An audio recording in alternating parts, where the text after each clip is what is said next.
something like this via Zoom is a great blessing to us. It's not ideal, but it's also wonderful that we can still gather and learn and grow together.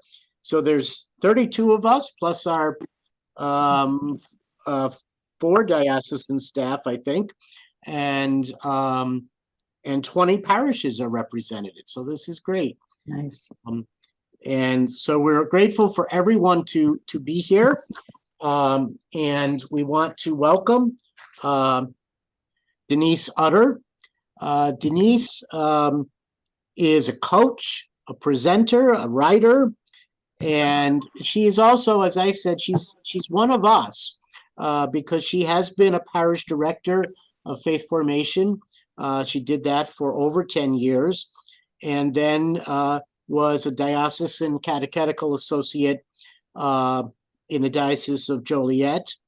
And all of that wonderful experience informs her work today. She works with such organizations as Vibrant Faith and Lifelong Faith Associates, and also works with 23rd Publications. And in the book that you've seen in the advertising, Engage Every Family, a parish guide to integrated faith formation. She loves working with individual leaders and teams as they try to articulate their vision for faith formation and to help them to do that in such a way that centers on families. And she herself is married. She lives in Chicago with her husband, Rob. They have 3 adult children, a daughter-in-law, soon to be son-in-law, maybe a son-in-law already. The thing that I think she's probably the most proud of is she has the best grandbaby in the world. Although I think some people here will argue that point. So fair. Without any further ado, it is my pleasure to welcome Denise Utter and to thank her for being here. And we'll let her take over for the next hour and a half. So welcome. All right, thank you, David. Welcome. Thank you and your team, and to Dave and Flom as well for sponsoring me and helping me be here and with all of you in April. So I'm looking forward to that. So let me go ahead and share my screen and just thank all of you for being here. I love the energy already this morning when we can gather together. It kind of brings us into that spirit of Christ. So this morning, we're really going to talk about families living faith. What does it mean to accompany the domestic church? I think a lot of us are struggling right now with what it means to walk with families. Many of us who have families not showing up at church, not returning after COVID. So lots of conversations around that. We're just going to get started this time. We did some introductions. We'll talk about where we are today, what's working in parishes. As David said, I have worked in parish and diocese, and I continue to work with parishes across the country through those nonprofit organizations that David mentioned. Most are Catholic, some are not, but we're all struggling with the same things. So how do we accompany families, and where do we begin? And as we talk about where we begin, that'll lead kind of into that part 2, what we're going to do in April, the vision, design, and implementation of what you dream for your churches. So again, Dave already introduced me, but if anytime you have a question throughout this, you can reach me at Denise Utter at familieslivingfaith.com. I will send a copy of this. So if you feel like you're not catching everything, because I'll probably go fairly fast so we get enough to have some real meat to work on in April. But first, let's pray. I wanted to kind of focus us in on our upcoming season for our families, those nativity scenes. We used to have a priest at the parish where I worked who would invite families to bring their nativity scenes to different families would host this. And he would go around to a family who would bring 10 other families in and have them bring their nativity scene. And then he would have the children or a child from the family set it up. And he'd go through and tell a story about what he saw in each of those so that the children could look at those characters throughout the season and see something in the way that the people prepared to greet Jesus and the way that Jesus came to us. So as we begin to welcome our families into that season, I thought, let's think about that. Let's think about the nativity scene. We reflect upon the scene and imagine the individuals who were present at the birth of Christ or in those weeks, days, months following that. So if you could all think about your own nativity scenes, whether you've set them up, whether you visit one at your church, what that looks like. And we're going to adapt this from CRS. In the name of the Father and the Son and the Holy Spirit, amen. Lord, we recognize kings and shepherds, young and old, men and women, rich and poor. We recognize God at work in humble, quiet places, calling each of us by name, together to do God's work.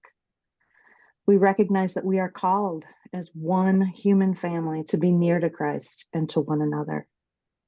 And we see and remember that Christ enters our own life in hidden, unexpected ways, challenging us to reach out to anyone who is in need of love and support. Be with us, Lord, that we might recognize you, not just in the manger, but in one another.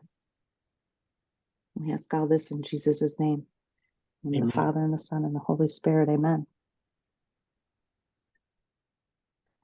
So we'll start with this, where are we today? And I don't do this to speak to the dire circumstances of church. You all are living kind of where we are. Some churches are thriving after COVID, some are not.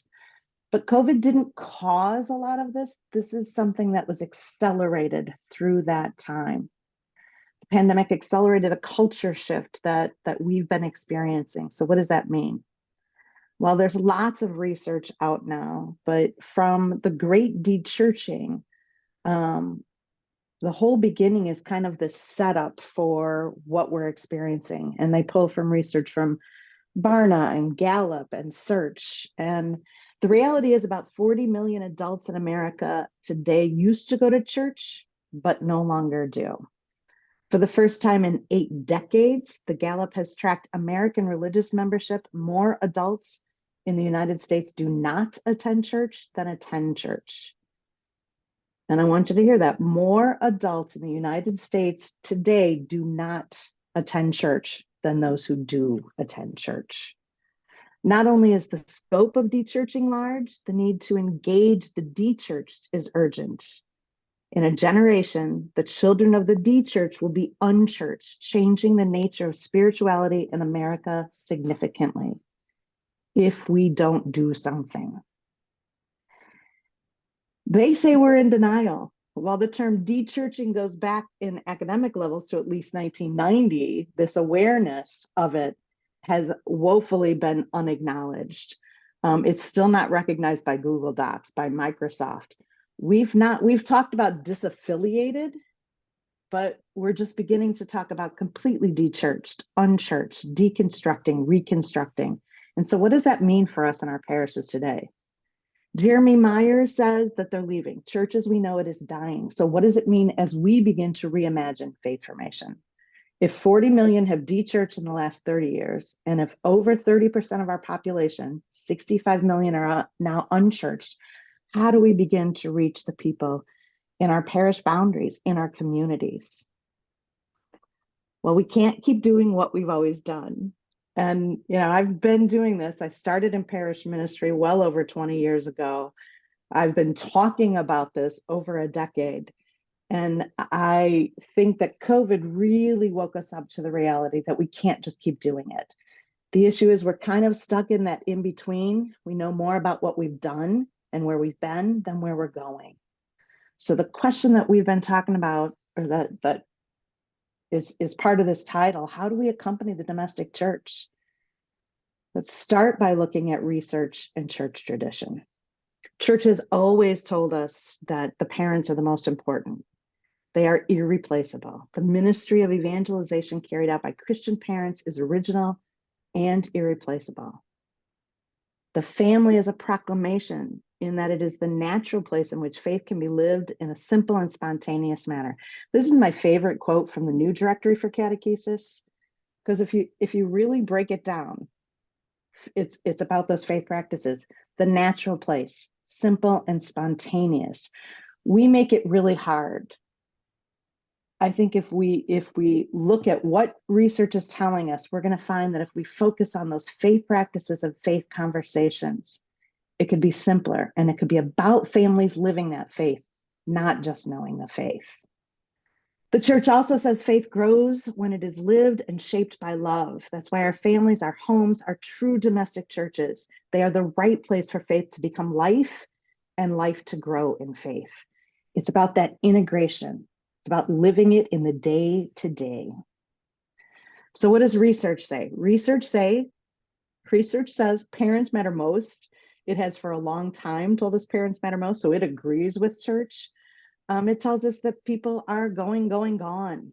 We've heard that for a long time as well. And it's telling us that people are finding faith, God, community elsewhere. So what is it about what we're doing that's not leading to community, that's not leading to them sticking around, staying? And we'll look at that.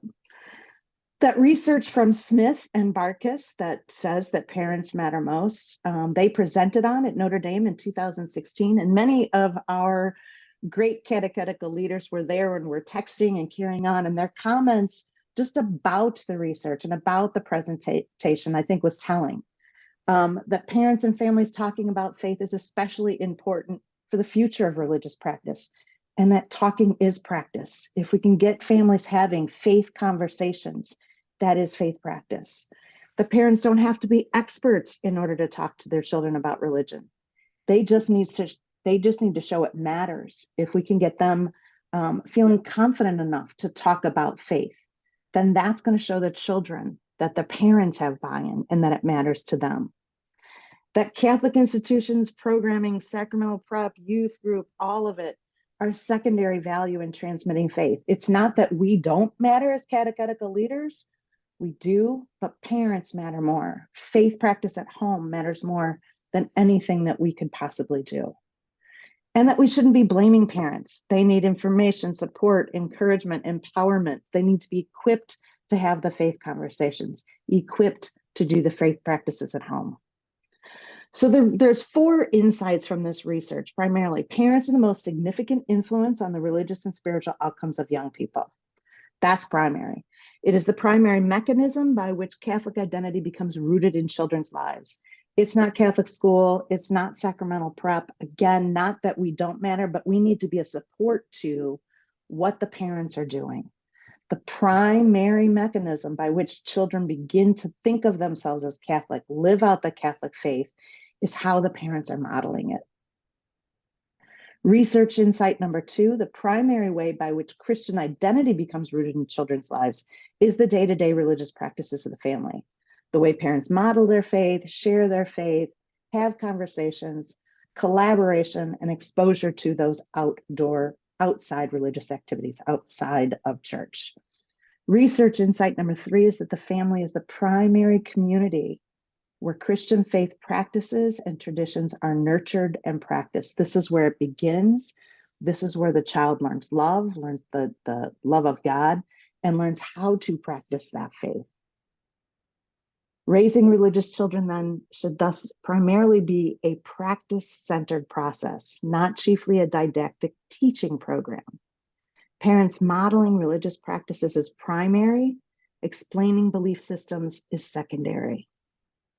That's hard for us who have devoted so much time to the teaching component of this.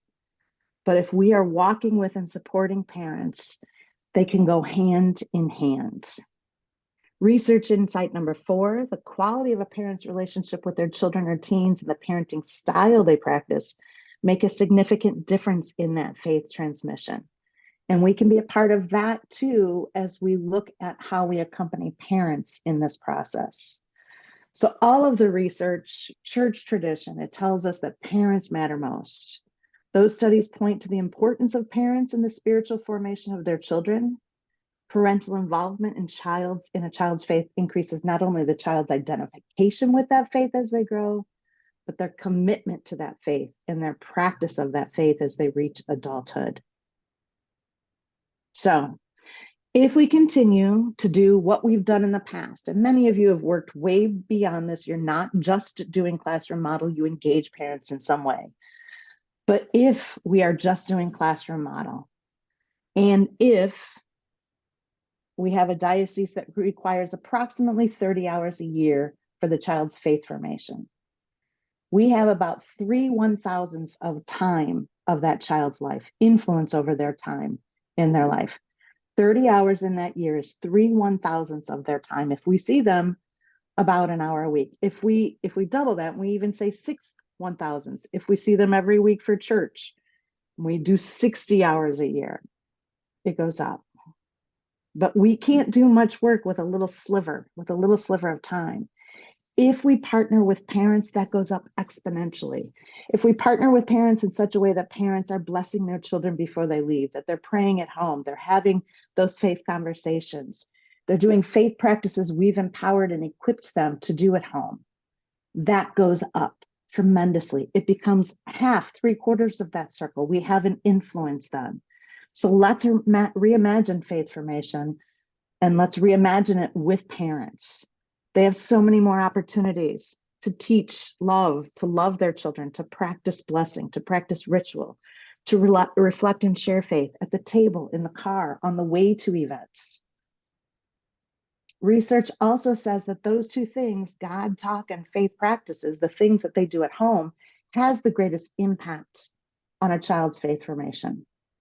This is where churches excelled during the pandemic. Some of them stayed with that practice, some of them did not.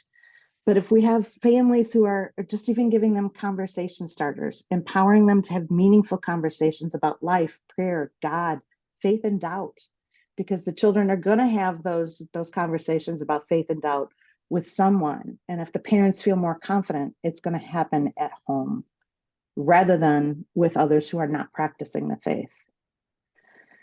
We need to affirm parents in the practices they already have, encourage them to try new practices, extend or deepen the practices they have. Those two things also are the part of the natural, the simple, the spontaneous that directory for catechesis talks about, the daily organic interactions that parents have with their children.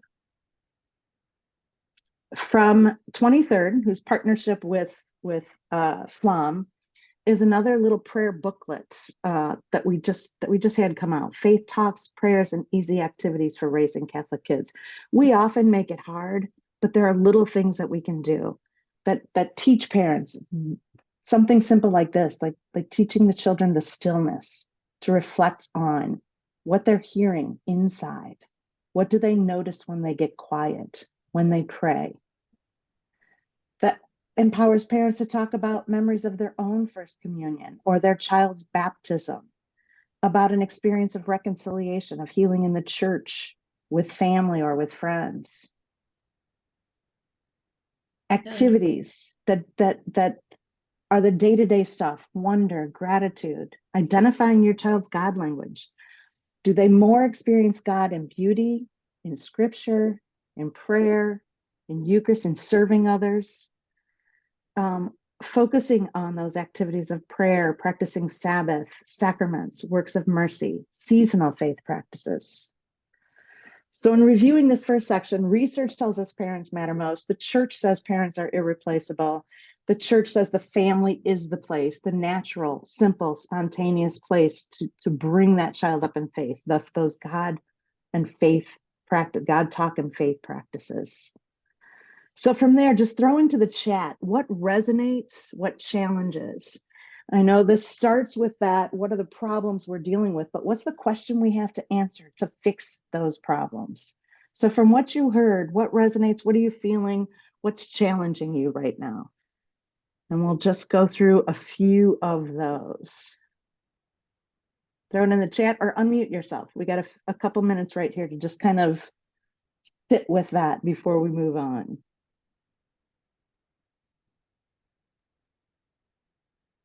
What resonates? What challenges?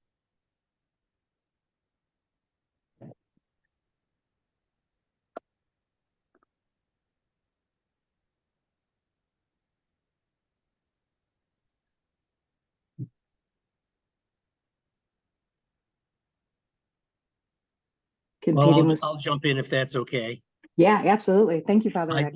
Father Rick, we've got 4 parishes in our little network, and there's a lot of stuff that goes on in all of them, and a lot of people working very hard.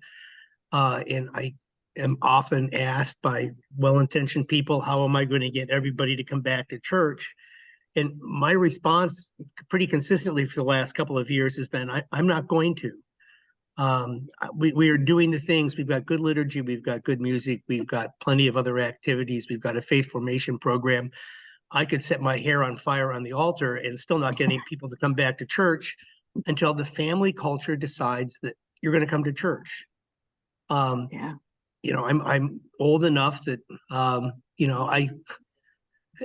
there was never a question Sunday morning. You got up, you put on your good clothes, and you went to church. And the idea of not doing that, it was just and it wasn't a burden. Well, when you were a teenager, it might have been.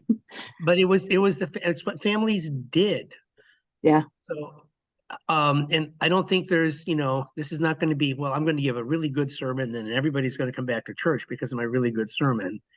This is the trusting in the slow work of God, as Chardin said, about how do we continue to have the little bit of light in the middle of the culture that says this is a good place to be.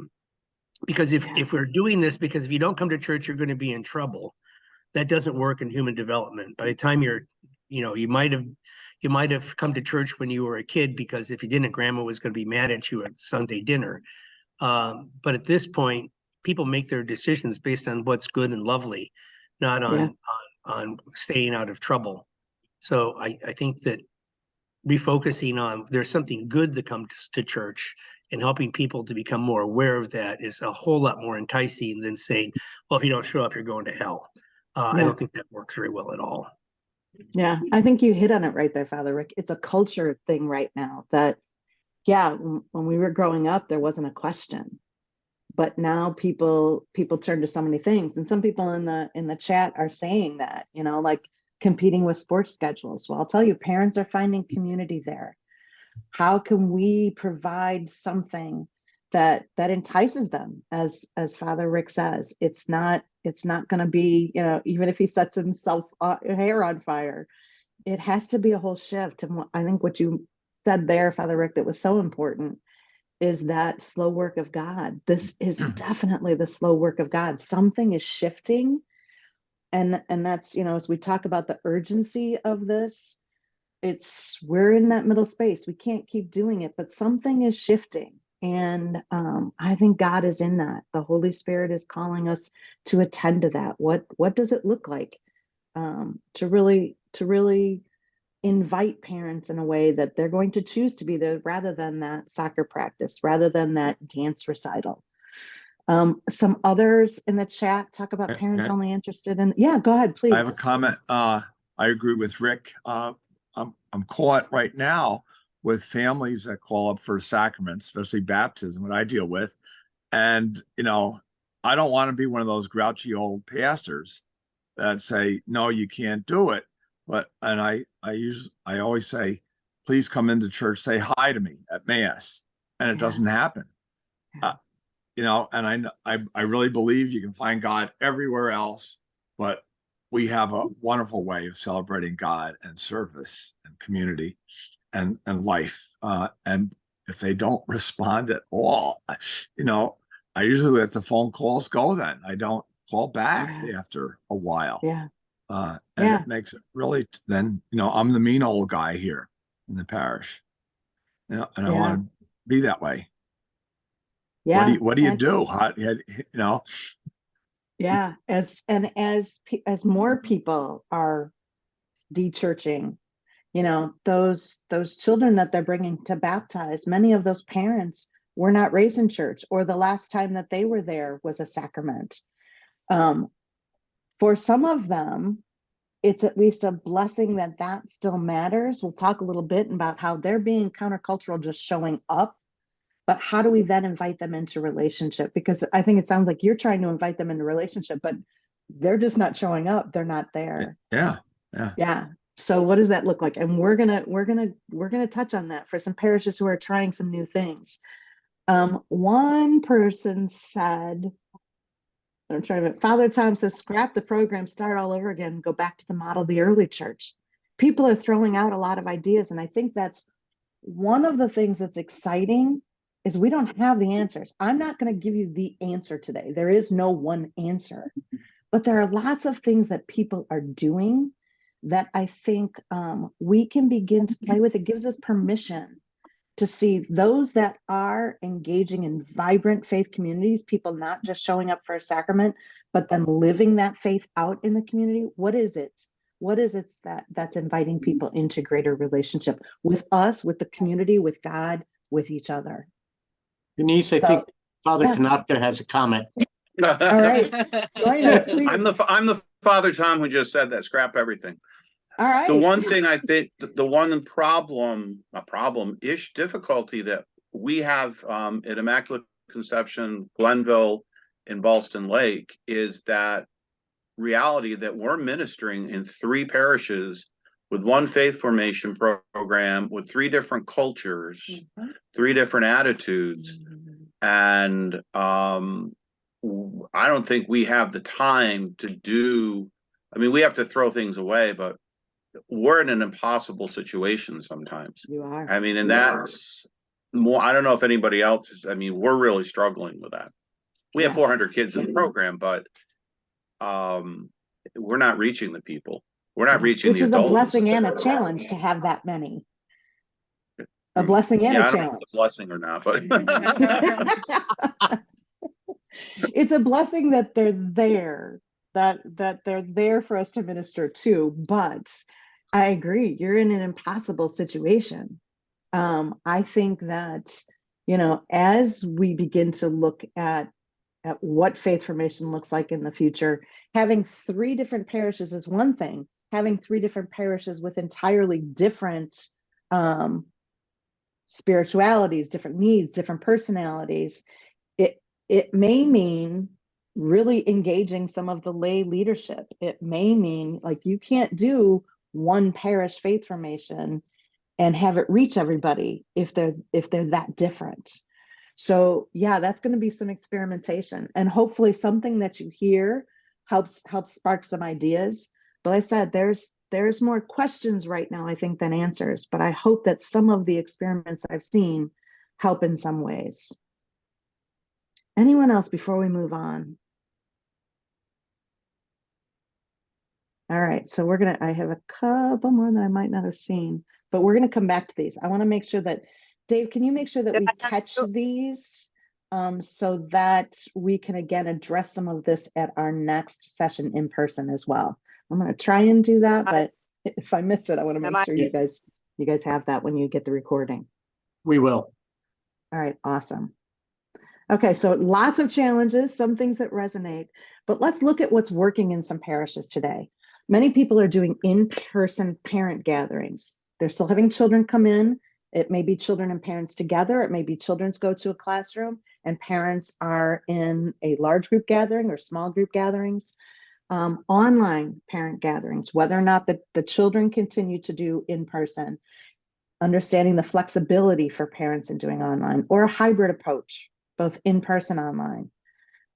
Parent or family-led formation plans, allowing families to kind of develop some of the plan for their own family. Integrated faith formation, looking at home, parish, and community. So let's dig in a little bit more. Those in-person parent gatherings can take on all kinds of different looks. First of all, the easiest on-ramps, that beginning kickoff meeting at the beginning of the year, or sacrament preparation when parents are ready to do a little bit more of the buy-in. The Reimagine kickoff meetings, I don't know that anybody does this anymore, but when I was first in parish ministry and I came into this parish, it was still have a mandatory parent meeting at the beginning of the year before the parents start, and basically read the handbook to the parents while you tell them all of the expectations, all of the rules, and what's going to happen if their child gets in trouble the first time, the second time, the third time. I don't know anybody that does that anymore. So I'm not saying any of you do, but what if you reimagine it entirely so it's focused on parents getting an opportunity to meet each other, getting an opportunity to talk about their children, connecting on parenting issues, asking them what has surprised them about parenting, what have they learned from their child about life, faith, God, prayer, kicking off that opportunity to gather them and hear what they're looking for, what they need. So we'll get back to that, but just if you did one thing next year, reimagining that meeting for making it an opportunity for parents to connect to one another about their children is a great place to start. So easy on-ramps. Then there's curriculum focused, helping the parents, aligning the child's lessons with the parent formation.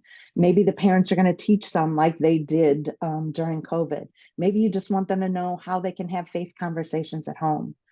Small group facilitation, affirming parents where they are, and parent-to-parent conversations. It could be seasonally focused, these in-person gatherings. It could be theme focused, focused on prayer, focused on Sabbath, works of mercy, and more. When parents are present, it's important that we have no shaming, no blaming. I was at one place where they'd come in for that beginning meeting of the year. Not only were we reading the handbook to them, but then the director or the pastor would tell them how horrible it was that none of them showed up to mass, and this year they better show up to, and so immediately they're being blamed before they've even had an opportunity to engage in the program or to engage in mass. And some of them went to mass, some of them might not have, but might have been brand new. The child's just to that age where they're coming in. We can't start with beginning and blaming. We have to talk to them about their children, that common mission. We're there for their children, they're there for their mission. For their children, ask them about their children. No risk questions to start. We don't want to ask them about how they practice the faith. We don't want to ask them theological questions that they might not feel ready to answer. But again, those easy parenting ones. What has surprised you most about parenting? What have you learned parenting your child? How is God calling you as a parent? They are being influenced and finding community online through other mom influencers, through mom groups, etc. How can we give them an opportunity to find community here, to connect to one another in ways that they would want to show up here, not just on that soccer field? Help them look at parenthood as calling. Becoming a parent changes us. Everything seems to matter more. Parenting calls us further into who God created us to be. It brings out characteristics, values, virtues that have the potential to lead us closer to God if we're paying attention. How can we help parents see that? And again, I said this, but I want you to remember, parents are being countercultural just showing up at your church, bringing their children to faith formation or for sacramental prep. That sounds crazy because, as I think it was Father Tom said at the very beginning, or Father Rick, it used to just be like you used to just go. Now, most of these parents, their neighbors aren't going to church. When you look at more people don't go to church than go to church, the parents, the neighbors, the parents of their kids' friends, most of them are not going. So how do we affirm them just for being there? They're not getting the same peer pressure that we would have gotten raising children years ago. So how do we affirm them for showing up? How do we embolden them further to share faith with us, to be a part of the faith for community, to engage with that broader community with their children? First, again, I think we're going to get a lot further by affirming them and what they're already doing. My pastor would remind them that they were becoming more like Christ every time they did the things Christ taught us to do. And he would say they had a greater chance of getting to heaven than him because they could practice these every day. Jesus sacrificed for one another. He taught us to sacrifice for one another. He taught us to forgive each other, to pray for one another, to heal one another, to love one another. Families do this. I don't know a parent who doesn't sacrifice for their children, who doesn't have the opportunity to forgive the spouse, the partner in raising those children. Often. That's a lot of what parenting is. We have to do these things. And so affirming them for what they're already doing, and they're teaching their children to do these things. Giving them an opportunity to experience in that, as we said, the easy on-ramps, experience renewal of the sacraments, either including them in the child's sacramental prep or offering them opportunities to teach their child, to learn with their child, including your clergy where possible, because I've been amazed the last few years how many parents have rarely or almost never had conversations with the pastor or with the priest in their community, helping them reflect on their experiences in life as a renewal of those sacraments. The parent formation focused on children's lessons. If we're using this as our gathering, making sure we're not talking at them, but having a conversation with them and letting them talk to each other. They learn as much from each other as they do from us, if not more. So it's working. After the in-person is online, but a lot of these things that I'll talk about, you can do in person or online. Coaching parents, either lesson focused or preparing them to have those faith conversations and faith practices at home.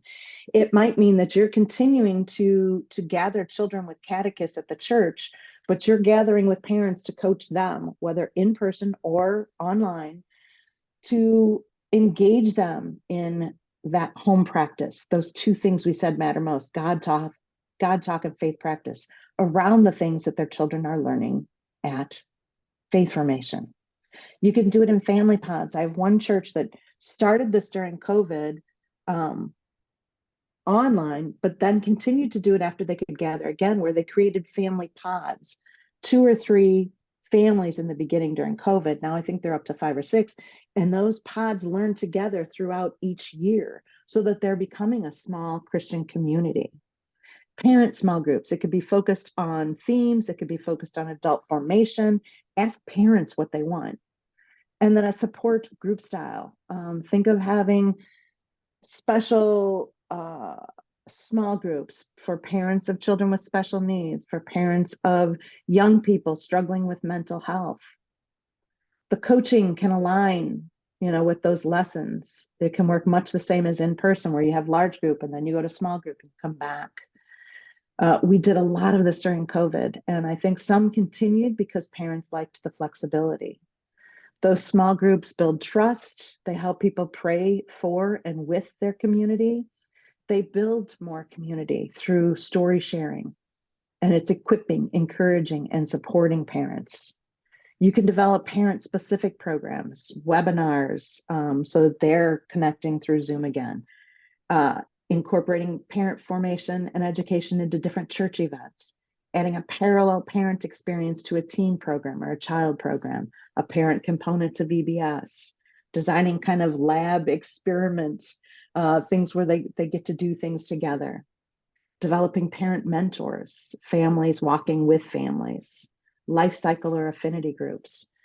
And then when we talk about similarity things, parents right now, their greatest concern for children in 2023, research says, is mental health. 40% extremely worried and 36% somewhat. That means 76% of parents, their greatest concern for their children today is mental health. If we talk with families, if we bring in somebody to work with them, talking about anxiety and depression, it's not, I don't want to downplay any mental health, but hope, faith is an antidote for anxiety, an antidote for depression. So many people do not have faith or hope in their lives. Mental health is a great area where we can be that healing church, that field hospital that Pope Francis talks about. And a hybrid approach. John Roberto says hybrid kind of shows the important values, the both and, the importance of in-person relationships and faith-forming experiences, and also the importance of being responsive to the complexity of people's lives and their religious spiritual needs. So what's working? The online, the in-person, the hybrid, but also parent family-led formation plans. So what does that look like? It could be offered just as one component of a program or a supplement to your current program. It gives parents ownership over their family's faith formation plan. It allows families to choose the lessons, the practices, the events according to their own spirituality, the age of the children, the family schedule, and so much more. I know one parish that did this according to a life of the parish component, so that you're looking at what's already happening in the life of the parish. And they had classroom, they had parent gatherings, they had home lessons, and they had this life of the parish component. And in this, families would choose what's already happening at church for 4 activities. It was Explore 4. And they built it according to the 4 pillars of the catechism. So in that, throughout the years that they were there, they didn't have to hit all 4 pillars every year, but every year they chose 4 different church events to go to. And it could be that it was the Stations of the Cross, Rosary for Life on Wednesday or Saturday, a learning event that was happening within the church. It could be social, parish picnic, fish fry. They could only choose one social a year, but engaging them in community was also something that would help them grow. And they answered reflection questions like that, like how could this event help a family grow in faith? How could it feel like, how could it help a family feel like they belong? And as they answered those questions, the parish leaders gathered their answers and began to share them so that it becomes, you're building kind of this positive peer pressure. They become the evangelizers of their own community. One mom shared that she chose Stations of the Cross because she was not into this whole family formation thing.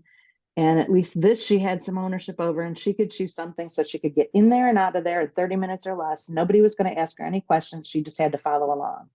She had gone for years when she was a child with her aunt during Lent, every Friday during Lent. And so it was something she was comfortable with.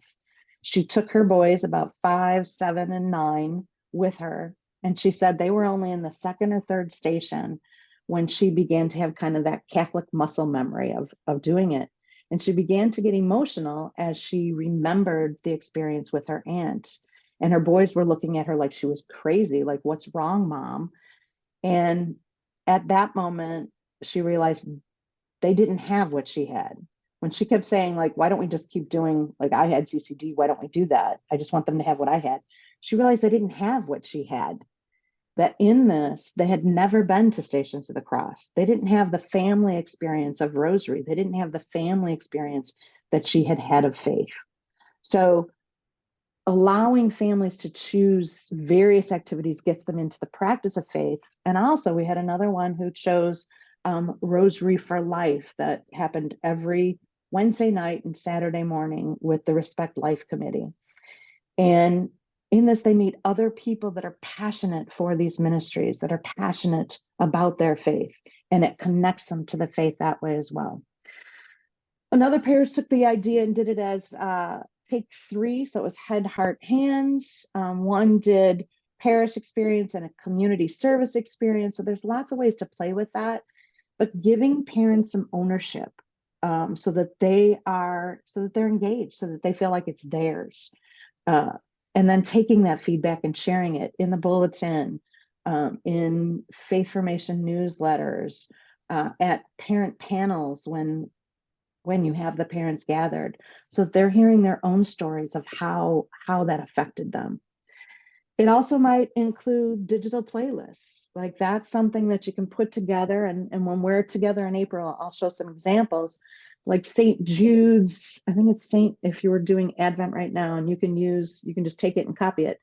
St. Jude's, I'll have to send it to you. St. Jude's Advent.weebly.com, something like that.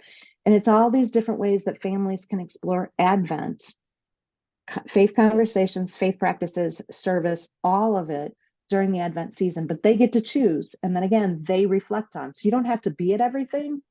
It's not trying to have more leadership, more volunteers, more anything. It's stuff that's already happening. So in this, they choose the things that they do, and it's at home. It might be watch a video and reflect on these questions. It might be set up your nativity scene and reflect on these questions. It could be a gathered Advent planning. One parish did the families make their own Advent wreath, and then they teach them how to use it throughout the year or throughout the Advent. Gathered Lenten planning, family inventory, and interviews. One Texas parish offered this approach when they returned from COVID because they had to distance still. So they had parents and children in the community in round tables around the gym, and they were formed in the practices of Lent, and the resources were provided, but then the parents gathered with their children to develop their Lenten plan. And the parents shared later how much more meaningful Lent was when they had put that plan together themselves. The parish leader still was providing formation, providing resources, but the families were the ones doing it. Another Colorado parish offered a theme-focused approach entirely focused on prayer one year. They provided digital resources, lessons, faith practices, faith conversations, even recipes and family night activities based on saints and what saints had made and what saints prayed when they were working with these different things the entire year. And then again, pulled those reflections back from parents so they could build community around those experiences. The life of the parish component was built based on our hearts were burning within us, that the parish is the curriculum. Parents with their children choosing from the many different formational, devotional, service, or social activities. Again, we said it can have a number of things, but share the stories, make them the evangelizers of the community. So I wrote Engage Every Family, a parish guide to integrative faith. And that idea of integrative faith formation is really connecting home, parish, and community. So it is that multi-component approach that's focused on faith practices, faith conversation, connecting curriculum, parish life, living the gospel, awakening that faith life in parents, and then connecting them to their children, to other parents, to community. One parish does this by offering gathered children with catechists, parents at round tables. They do home lessons, digital resources, that Life of the Parish Explore for, and then a Families Living the Gospel Challenge, where they turn in all the ways they've lived out. They have a 3-year cycle.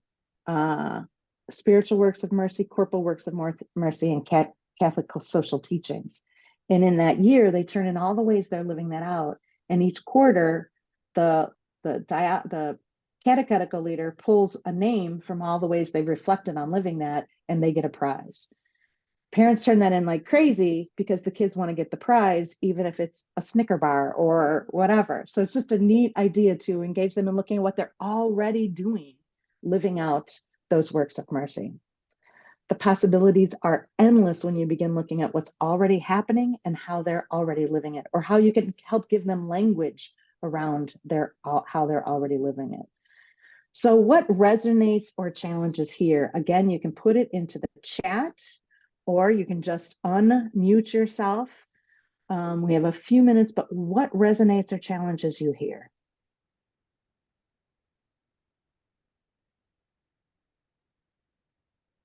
In person, online, hybrid, family-led plans, and integrated faith formation. What resonates, what challenges? One of the things that I did this year that was very different from years past, the first night that I had parents and young people come, I gave them, all the parents got green 3x5 cards and all the kids got white ones so I could figure it out after. And I asked them a series of questions like, to the parents and young people, what is your most vivid memory of anything associated with church or faith formation or an experience that you had at church? And what is one thing that you found to be a powerful experience in church? I had this whole list of questions. And then what do you love about the person sitting beside you? And I was just sitting here kind of like skimming through them again after you were talking about that. And I thought it was probably one of the best things I ever did in terms of getting young people, because then I had them face each other and talk about it.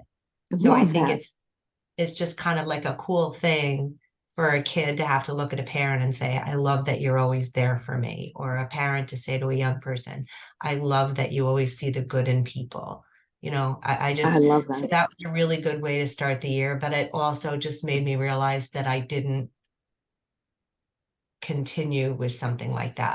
I left it hanging. So I have to think in my mind, starting in January again, about bringing them back together and moving forward on what I started, because I think it was a good thing. Yeah, I think it's a really good thing. I think it's good at the beginning, in the middle, at the end, anytime you can do something like that. And I think as you get that, if you have any powerful experiences of church that they've had, that's an opportunity to share those broadly too, not just them facing each other, but when somebody talks about that experience, other people need to hear it. Other people need to hear what can happen at church that is a powerful experience. So yeah, think about sharing those as well. Where else could you share them? Thank you. What else? What else resonates or challenges?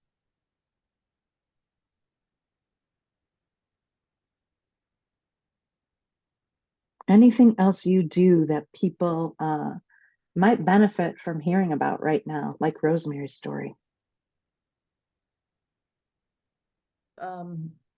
Have integrated the whole community catechesis with our regular catechesis program. And what I have found is I have had families who, because of sports, aren't coming to my regular program, but will show up to our intergenerational program. So what that's telling me is that this is important to them and they can do this as family, can fit what they think they need in their lives, and start to help them to have a relationship with church and with community. I had one young man come down, he's fourth grade, with his parents saying, when is our next whole community gathering? Because we're not doing it till January this year instead of December. So the kids and the families are looking forward to it. So I think it's helping to meet families where they're at. They don't feel like we're not asking them to have the information. We are supplying them the information. We're allowing them to laugh with themselves, with the families that are sitting at the table. We get some of our seniors to join us. So then you get the different age groups in the parish that are working together. Yeah. So they get to eat some food together. It's just something that makes it, you're just giving a little bit of catechesis, but to them. Yeah, we just had a church. So I'm working with Vibrant Faith on a Lilly Grant project on Christian parenting and caregiving. And one of the events they had, it was just a listening event. Parents gathered, parents got to talk to each other. Then they gave feedback to the facilitators, again, talking about parenting. But one of them was like that. They were talking about how much they want this time together, that their family is kind of on this rote schedule. We wake up, we get the kids off to school, we go to work, we come back, we get dinner, we do, and all of this. And they don't have extended family nearby. They might not have grandparents. They don't have connections. They have friends at work. Some of them have close friends that live by that they might get together once but as they're raising children, it's hard to even get together with their friends. So those intergenerational kind of gatherings are so crucial to them because they're hungering for community. They just don't know where to find it. So, when we talk about people who do choose sports, who let their kids go on Sunday or faith formation night to these sports, part of it is because they're experiencing community there with their children. They talk with other parents about what they want for their children. They talk about the struggles of parenting while they're sitting on those sidelines. I can't believe my kid did this. How did you deal with this? What if they had that space here? So yeah, they do love that opportunity, and it shows you're being flexible with those who can't maybe connect the way we've expected them to in the past. Thank you for sharing that. Anyone else? There's one in the chat here, Denise, from Krista, who's down in Ravenna and also elsewhere, sharing a new model of faith formation in that county. But she talks about I'd name it as a challenge, Yeah. that our pews look like they're populated like by rocks or rocky soil. And so that's a challenge. We want them to come, Yeah. but then how welcomed are they? And then the other thing is, she makes the point that church needs to move outside the doors where the people are. And, and that we may not reach 100, she says, but if we don't start with one, we'll remain at 0. So maybe you could just comment on that a little bit. Yeah. I'm here. You want me to? Thank you. Thank Hi, you. Thank Krista. you. Hi, Krista. Hey, how I are you? appreciate that. I I, think it's so important. Well, I'm Go ahead. on the road, so I'm not on my Okay. camera because I don't think I have the bandwidth. The other thing I'll dovetail on the woman who just spoke, like for our confirmation sponsor and parent meetings, we have them fill out a card on one another. How well do you know your candidate, your spouse, or your sponsor? And then we have them sit together and go over that. And we do rituals where they have to actually touch one another with oils and with water. And they have to look one another in the eye and say, thank you for the baptism of Susie. God, she is a blessing to me, or whatever. Anything that we can, make them look at one another and say things, whether it's, hey, this is a mandatory parent meeting, sponsor meeting, whatever. And then the kids themselves, they have to do some of those things to be able to look at one another. It's not really, I guess, two things that resonate with me all the time. I try to remind myself, it's not filling a bucket, it's striking a match. And it's not about doing, it's about being. And if the people in the pews were truly being Jesus, every time a kid went to church because they had to serve at a mass or whatever, we have the youth mass to try to get them there. If they found themselves welcomed, so we focus on the kids and their families, but we also have the people who are already dedicated and sitting in the pews. How do we empower them and tell them, this is your job too? It's not just the job of the families of our kids. It's your job too. And you have a vested interest. You're here every week. Don't you want to share it with others? And how can you? And I want to kind of share a little bit about what that's bringing up for me. So I'm engaged worship wise in 2 different communities. The one where I worked at many years ago, they're Augustinian, they're of an Augustinian order. We still have friends and family it's about an hour south of here. They've had 3 different pastors in the last 6 years. And the church that I'm at here in downtown Chicago, with also 3 different pastors in the last 6 years. And the worship experience in both places is very different, although there are some similarities. And right now, they both have religious order priests there. At the one that I'm at downtown, it has always been about getting out of the pews. It has always been about it's not about that entirely about that Sunday experience. It's that Sunday experience is preparing you to go and be, also to go and do. But how are you being Christian? How are you living out the gospel in your everyday life? The worship at that experience is extraordinary. Yes, the music's good, the sermons are good, but it's the way people are worshiping, the way they are participating in the Mass that makes you walk out like you have just been given the energy to go and do what you need to do to live out the gospel.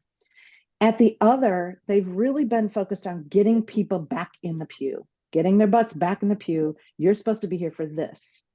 There is no, how do you go and live this out? There is not community outreach. There is nothing happening outside of it. There are some ministries that are very vibrant, but the people are not tasked with, you're here to now go do this.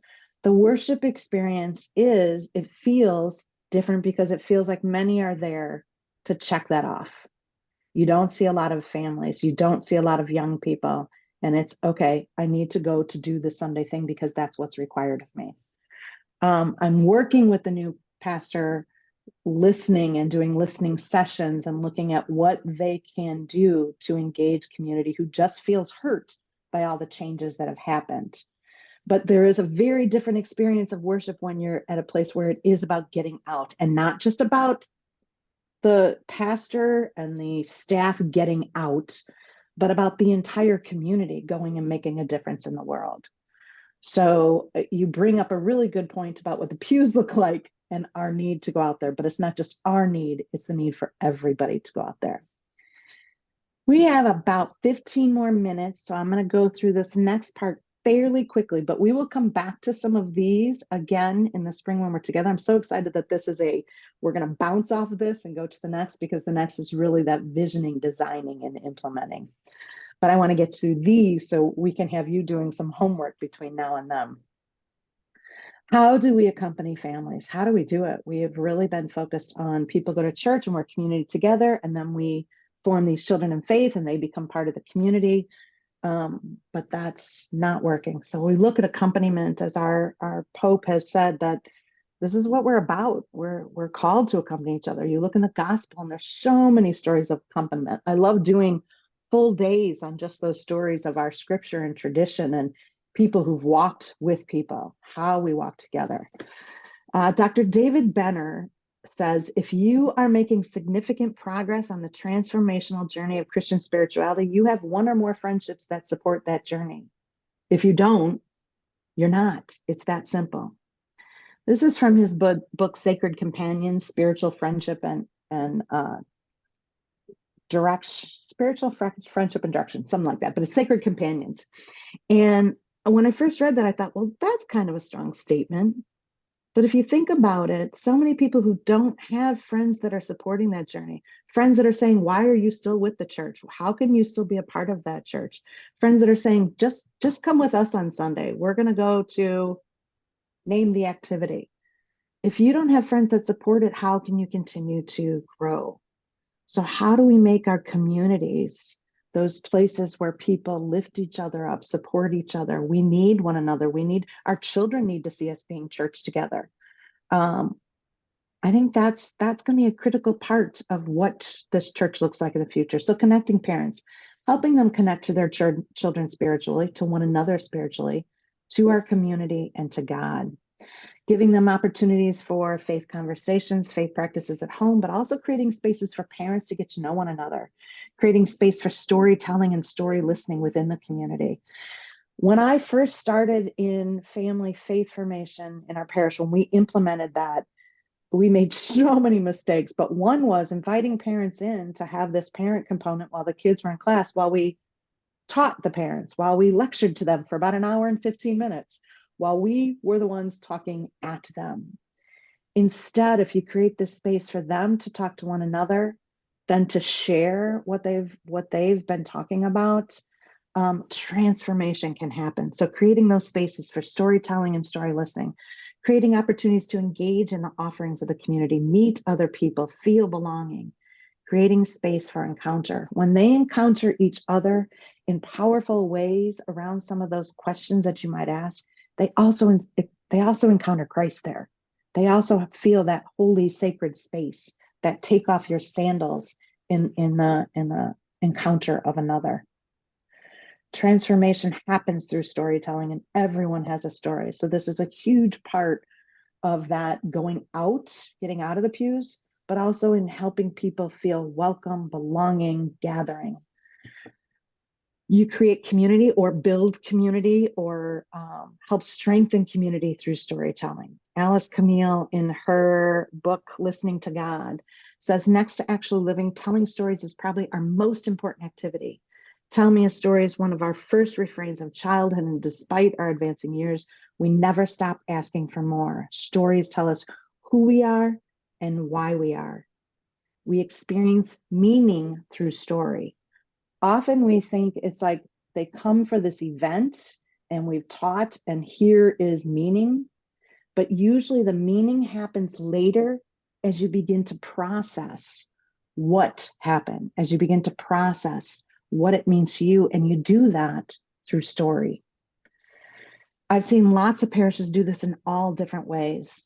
Family reflections to share, just like Rosemary was saying, if we can take what she captured and share it further, that's huge. That builds community, helps people see that need for church and how church can change us and help us live out this faith.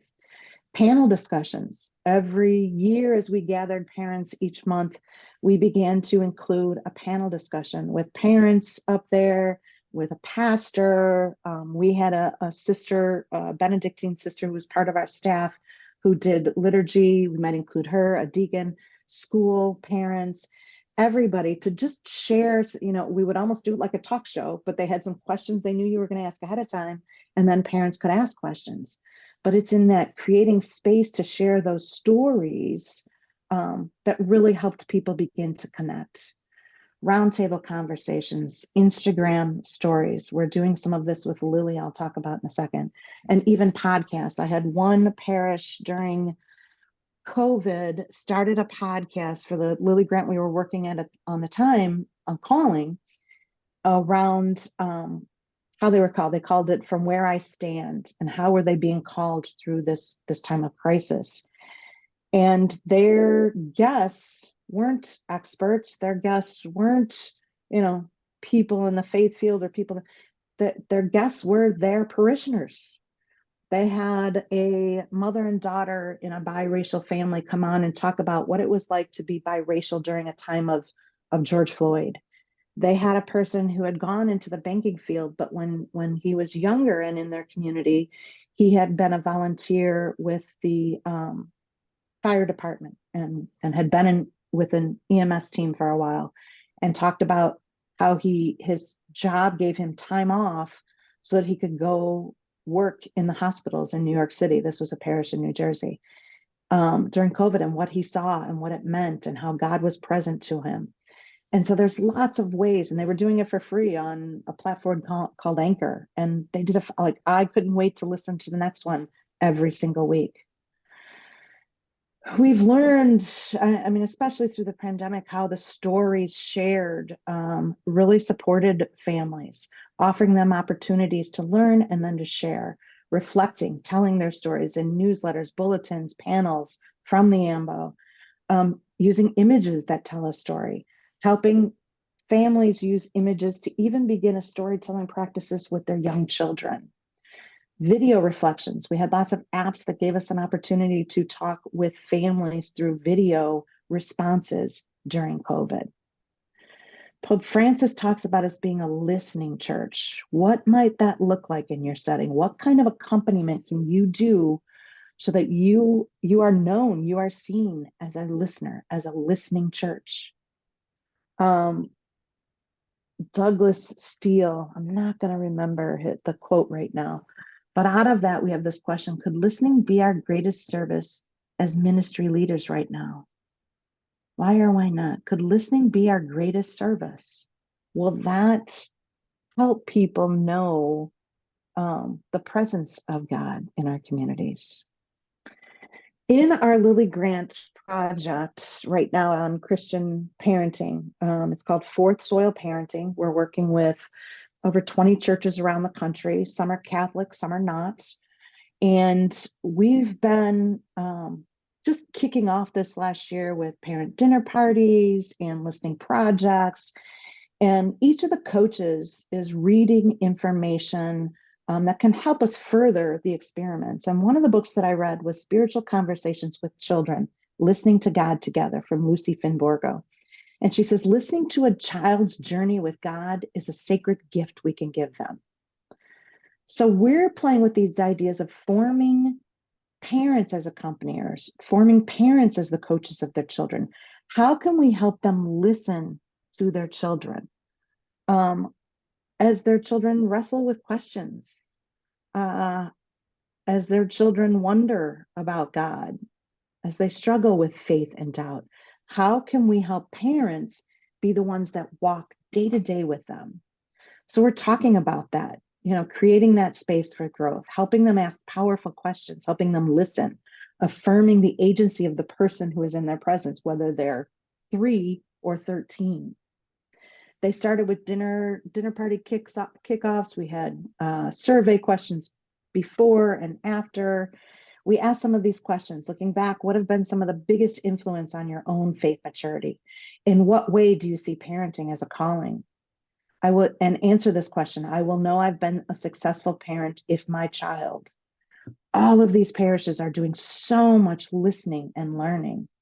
We're also providing them, Vibrant Faith is providing them with digital faith content to begin these social media groups within their churches and create some conversation. You know, that we have so far recorded 3 different videos about parenting themes. You know, the first being parenting's about letting go. And what does that look like? And then the parish leaders are in there, whether they're doing it through email, texting, Facebook groups, whatever it is, are asking for their feedback so that we can begin some conversation about faith, about parenting, and looking at the simple things too, not trying to make it difficult, making it easy, you know, wonder, share their thoughts with us. We'd love to hear them all. So again, what resonates, what challenges, what resonates, what is accompaniment, what is listening in your community? What could it be in your community?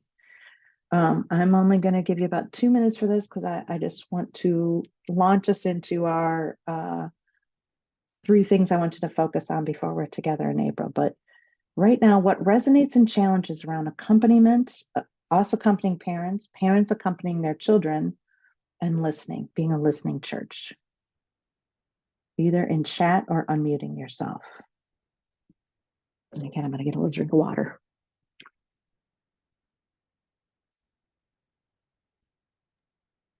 Hi. Hi. I just wanted to share, I love what you shared about the importance of storytelling. I know Boston College, they have a program called Agape Latte in which they can partner with parishes in which they will invite a young person, a young adult to come in to share their faith journey or a part of their faith journey with others. Yeah. And we kind of expanded on that. And Valentine's Day, the last 2 Februaries, we invited young, newly engaged or newly married couples to come in and share their love story and how their faith is a part of that. And everyone loves to hear, you know, how the proposal went and all of the fun details of that. And then we expanded once more for families. We had 2 families come in and invited families to come. And, you know, they talked about, you know, their faith journey as a, you know, as a family. It was, you know, a social, but it was also a beautiful time to be able to talk about some of the rituals, the sacraments, and how we're all on this journey together and how we can support and listen to one another. So if anyone, that's another resource. If anyone is interested, you know, I'd reach out to, you know, Boston College. Yeah, they for a long time had the podcast or video that they were doing with that too. And I just love those stories. And I think that's, you know, as we begin looking at family faith formation today, and that somebody said this reaffirms family-based formation, including parents, you know, it has made such a difference in families. But, you know, like when we first started doing this, we were going into a blended model, calling families in just 4 times a year, and the other months they were in classes. And we were making them such huge productions. You know, we did them 10 times a month because we were a huge parish, 10 times a month, 300 people at each of them, 400 volunteers throughout the month, feeding them all food, having these game shows happening. It doesn't have to be any of that. It doesn't have to be that. My pastor came up after the first one and said, we're going to do this every month for 8 months next year. And I said, nope, we know right now it's not sustainable. But the parts we are going to keep are them talking together and creating spaces for story, because that was the part you could just see lights go on. So yeah, you're right. I mean, just, you know, we want to hear those love stories. We want to hear how families are sharing. We want to hear their struggles because we see ourselves in that. So yeah, thank you for sharing that. Yeah, somebody else says COVID taught me to keep it simple, slow down. Yeah, we have a lifetime to learn faith. Keep it simple. We do these wonderful, wonderful things that take so much work and that sometimes are so beyond where people are. We have to remember to be where people are. All right, I'm going to go on. You keep putting them in the chat if you have something to say, but this where do we begin? And somebody asked, I'm not sure where we are in April, but David, maybe at the end you could invite everybody to where we're going to be in April. Part Still two, to be determined. Okay, still to be determined. That's why you have not heard. Next time, part 2, design and implementation, vision and implementation. Where do we begin? Well, you have to have a shared vision before you can design any kind of comprehensive integrated faith formation plan. This is not a solo venture. This is not something, I worked with, I've done coaching for many years, and I had a parish leader come up to me in end of June and said, okay, she was finally ready. She's been hearing all of this for years. She's ready to get started. She's so excited. She wants to do something new in September. And I said, Diane, I love you. I love your excitement, but okay, sit on your hands for a second. Didn't you just get a new pastor? Yes. All right. And how about the rest of your staff? Well, I have a part-time secretary and she's new. Okay. And what about your faith formation board? I don't have one. So basically, you're going to change everything at this parish all by yourself in the next 3 months. So we sat down and we talked about creating that vision. She created a faith formation board. She worked with her pastor to include everybody on staff in the conversations about what it would look like, so that for a year, they worked with what she had in mind. And the parents who were part of her faith board really even took it further beyond what the scope that she had in mind, but the pastor was on board. So it has to be shared. And how do you begin to do that if you're the one that's coming to things and somebody else isn't there, or if you're working with 3 different churches? How do you begin to get this shared vision? Well, my pastor, that bald-headed guy in the center, when I was doing parish faith formation, taught me the most important thing in any of this is listening. And we had decided before he came in that we were going to move towards family faith formation. And he came in and said, okay, slow down. I need to get on board with this. I need to see what's happening. And he went and visited other places to see what it looked like and to gather the hope for himself. And then he was ready. And as we started this, there was huge resistance. This is back in 2006 when he came on, before we had started. And as I had been a teacher and a youth minister, and primarily people liked me, and all of a sudden everybody's yelling, and who are you, and why are we going to change things, and what's going on? And he said, we're going to listen to every single person. I had been ready to avoid all the hard conversations. And he said, no, we're inviting them into the board meetings. We're inviting them into the conference room. We are going to listen to everything that everybody has to say. Even if we're not going to go back to what we were doing, we want people to feel heard. We want them to feel ownership. We want to make this better by hearing their complaints. So we did family interviews, we did round tables, panel discussions, listening sessions, all of it, so that we could hear people, parents, parishioners, everybody. How can you listen better? Pray with a community, team, volunteers, pastors, staff, whoever's going to be on this journey with you. Do not underestimate the power of prayer. Remember the old line, prayer doesn't change God, it changes us. It's true. A small part of my community and I had gone to the, I'm not going to remember what it was called in Florida. It was the Faith Formation, it was all about family faith formation conference, but we saw Monsignor Ray East there, who said, I challenge you to change the way you run meetings. Every meeting begin with a modified Lectio Divina, 20 minutes, no less. Then begin with formation, 20 minutes, no less. And I walked out of there with one of the team volunteers being way excited and me going, our board meetings already go 2 to 3 hours. I'm going to add 40 minutes. We already had prayer. We had 5 minutes of a quick something that somebody prepared. But we took the challenge because everybody was so excited. And those 40 minutes changed everything for us. The board meetings actually got shorter and much more productive because that community prayer, the way we prayed together, helped us know each other. It got rid of agendas. The formation helped us vision and dream and brainstorm together. So all of a sudden, we were being formed in prayer and a vision of the church. Choose whatever book you want. This was back in 2007, 2008, while we knew we were already moving to family faith formation, but we knew it couldn't look like what we were doing. So we're building a new vision. It could be the engage every family. It could be whatever you want it to be. We also used Joy of Love, some of the books of the Pope, whatever it is. Choose some document or book that works for you. But we read it together. We didn't do homework and come back. We might only get through 2 paragraphs in a meeting and break those open, and it's 20 minutes. And then we would do it the next month. It took us 3 years to get through. Our hearts were burning within us. But it was the most powerful formation experience I have ever had.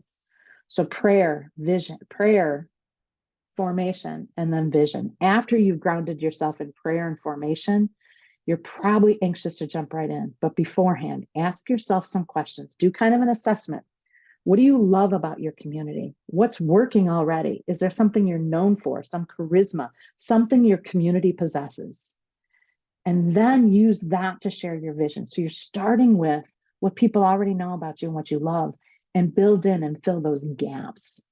So between now and the time we come back together, do some listening. Maybe it's just informal listening, just pulling some people together. And maybe some of it is formal, maybe some survey, but do some listening, pray together with the people who are going to be a part of this. And then with that formation and prayer, begin to build a vision. And then we're going to do some design and implementation projects in April.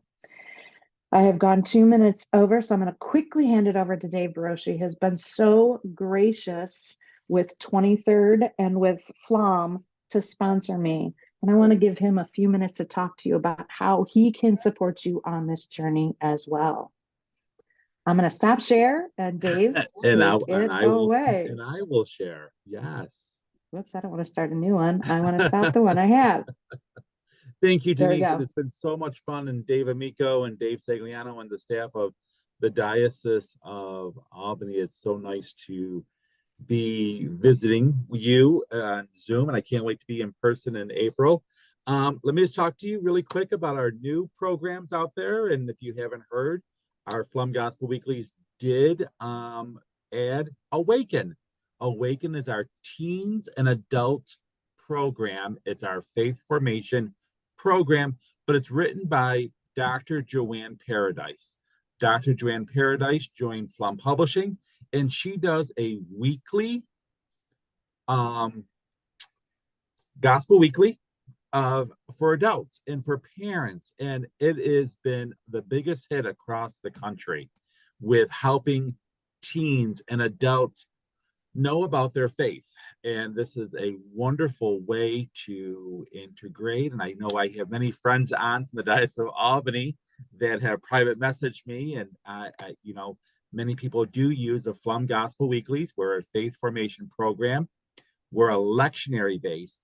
So we do encourage the students to return back to Mass. We're the only program on the market that is lectionary based, that starts with the littlest ones, our seeds, promise, good news, venture, and visions, as you see on my screen right now, and awaken. We walk with the catechists and the directors of religious education, the catechetical leaders, and help the students return back to Mass. And we have so many wonderful things on our website. Please go to our website. We are partners with 23rd and Creative Communication. If you need anything from 23rd publication and Denise's books, or anything for Advent or Lent, please let me know. I'll gladly send you a catalog, even through the computer, through email, or in person. And I just show you really quick where our Awaken program. This has really been so so much fun to do. Every aspect has been so interesting, and just to help when Dr. Joanne Paradise came on board, and it is so awesome that you get to see the ways of building. Oh, I'm so sorry. No, that's not it. Wrong one. Hang on a minute. Whoops, hang on. How do I do this? Oh, screen shop sharing. How do we do this? Okay, hang on a minute. And let's go back here to Slum Gospel Weeklies. Sorry, everyone.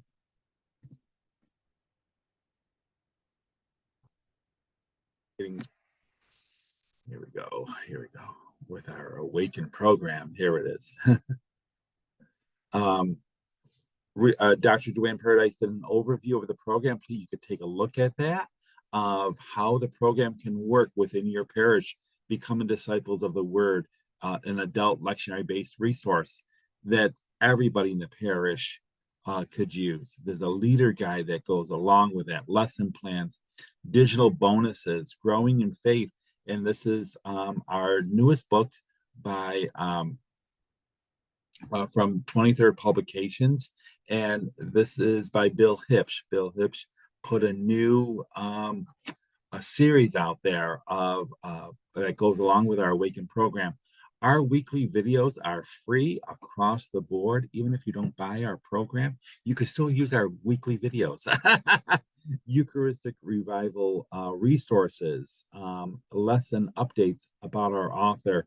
These are some wonderful resources from Flum Publishing, 23rd Publication in Creative Communication. If you have any questions, please don't hesitate in contacting me. I did put my name in the chat and my phone number and my email. I will be in person at with Denise in the Diocese of Albany. I am just up the road if you want me to come down and visit, but I do want to share one wonderful story. I can't tell you the diocese, but it's your diocese, and I can't tell you the parish, but I'm not going to tell you the parish.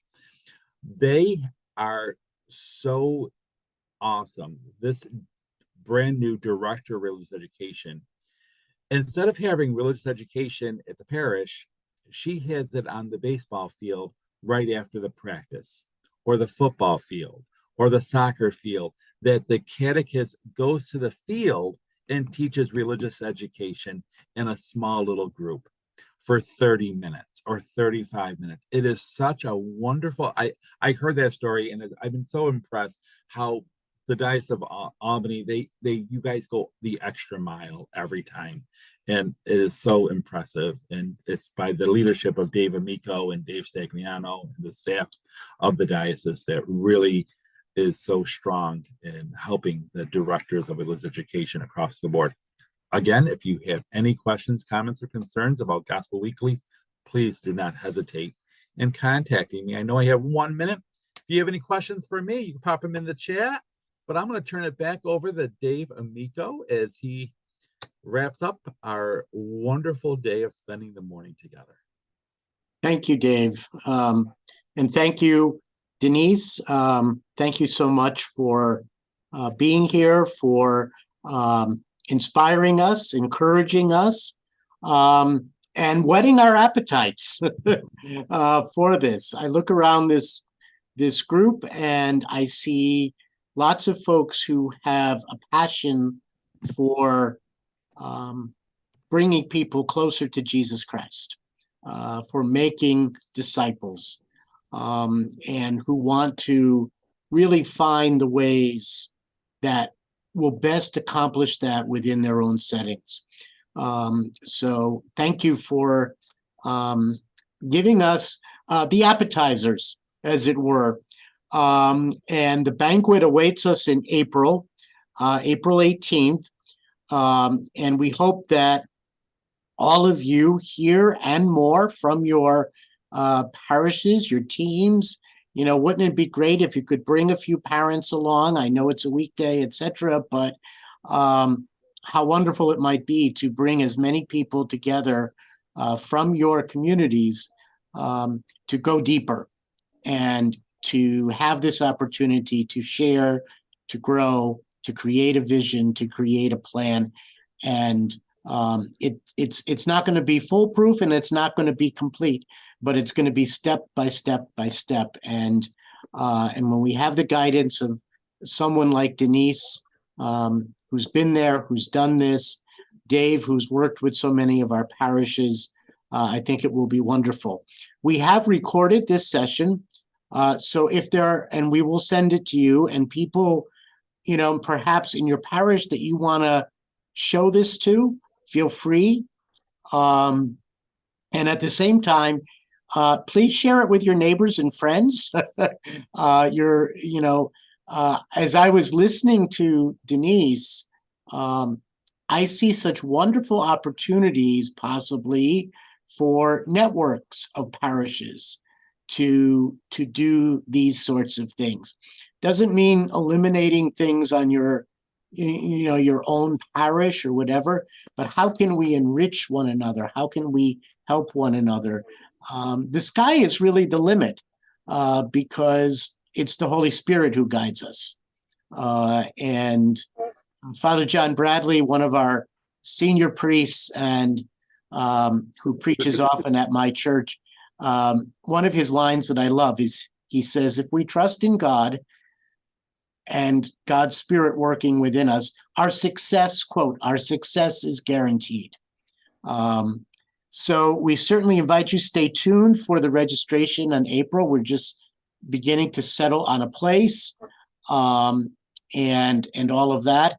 And so again, if people say, well, I couldn't make this first session, well, that's great. That's why we recorded it. And so they can kind of get the basics, and probably you want to kind of go back. I know I do kind of want to go back and look at the slides and so forth. So thank you all so much for being